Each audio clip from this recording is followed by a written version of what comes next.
Assalamualaikum warahmatullahi wabarakatuh.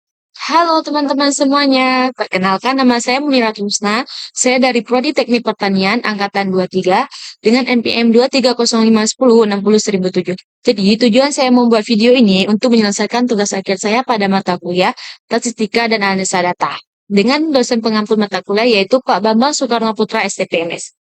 Jadi, untuk presentasi kali ini saya memilih judul yaitu regresi linear sederhana di bidang pertanian.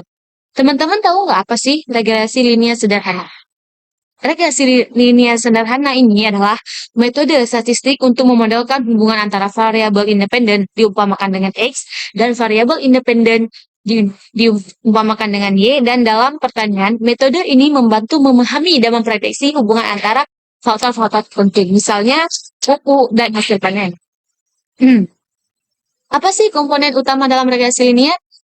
Komponennya itu ada 4. Yang pertama, variabel independen atau X, faktor yang memengaruhi hasil. Contohnya, pupuk. Yang kedua, variabel independence atau Y, yaitu hasil yang dipengaruhi, misalnya hasil panen. Yang ketiga, koefisien regresi, yaitu mengukur pengaruh X terhadap Y. Yang keempat, intercept, yaitu titik awal regresi pada sumbu Y. Apa sih manfaat regresi linear di pertanian itu?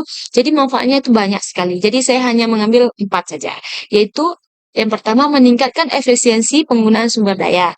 Yang kedua, memahami dampak faktor lingkungan terhadap hasil panen. Yang ketiga, membantu mengambil keputusan berbasis data. Dan yang keempat, memprediksi hasil panen di masa depan. Jadi teman-teman, apa sih contoh penerapan pada bidang pertanian? Yang pertama, yaitu mengukur pengaruh jumlah pupuk terhadap hasil panen, curah hujan terhadap produksi tanaman, dan suhu terhadap kualitas tanaman. Dan bisa juga seberapa banyak hasil panen yang diperoleh pada itu dengan jumlah penggunaan pupuk pada saat proses berkembang biaknya tanaman tersebut. Yaitu ini contohnya ini untuk menjelaskan analisis membantu petani meningkatkan hasil produksi secara optimal. Contoh data, misalkan X itu adalah pupuk. Jadi diberikan angka misalkan 50 gram atau 50 kilo, 150, 200, dan 250. Y-nya diberikan angka adalah hasil panen, yaitu 2,5 ton, 3,2 ton, 3,8 ton, 4,1 ton, 4,5 ton.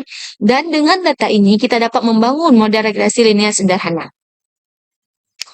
Apa sih rumus persamaan regresi linear ini? Yaitu Y sama dengan A tambah BX.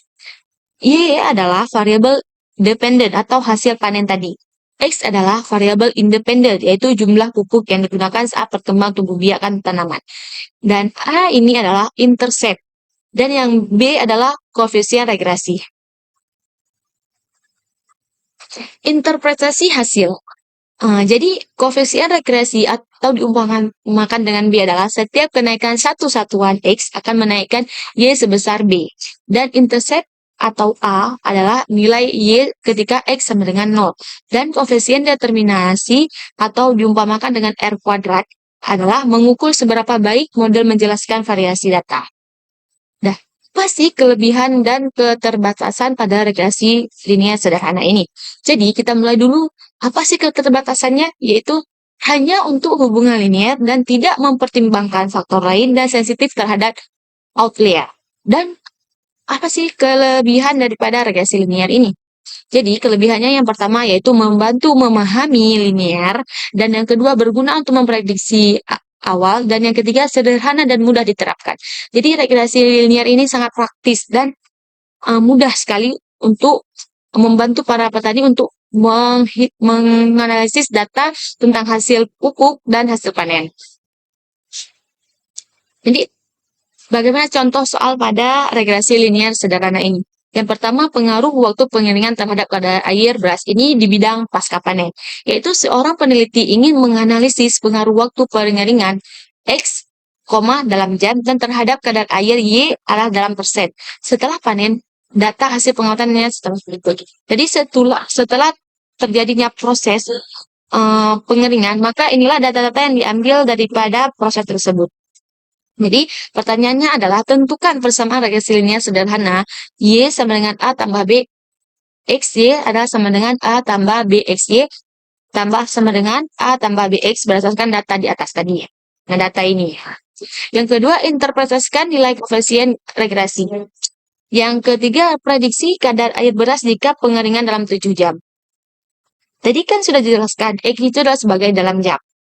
Oke. Selanjutnya, bagaimana cara langkah-langkah untuk menyelesaikan permasalahan tersebut? Jadi, langkah pertama, tentukan nilai A atau intercept, dan nilai B adalah koefisien regresi.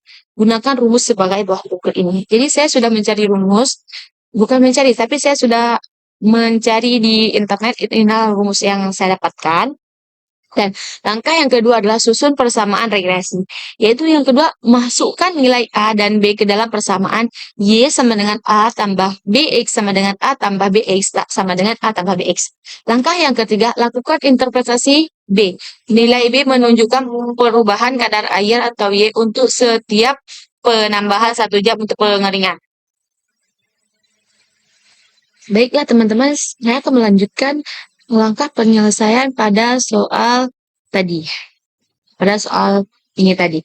Jadi langkah penyelesaiannya yaitu yang pertama, lakukan persamaan reaksi linear sederhana yaitu XY sama dengan 21,7 dikurang 1,45 yaitu 20,25. Lakukan interpretasi nilai koefisien regresi B. Nilai B adalah min 1,45 yaitu B menunjukkan bahwa setiap penambahan 1 jam waktu pengeringan atau X adalah kadar air berkurang sebesar 1,45.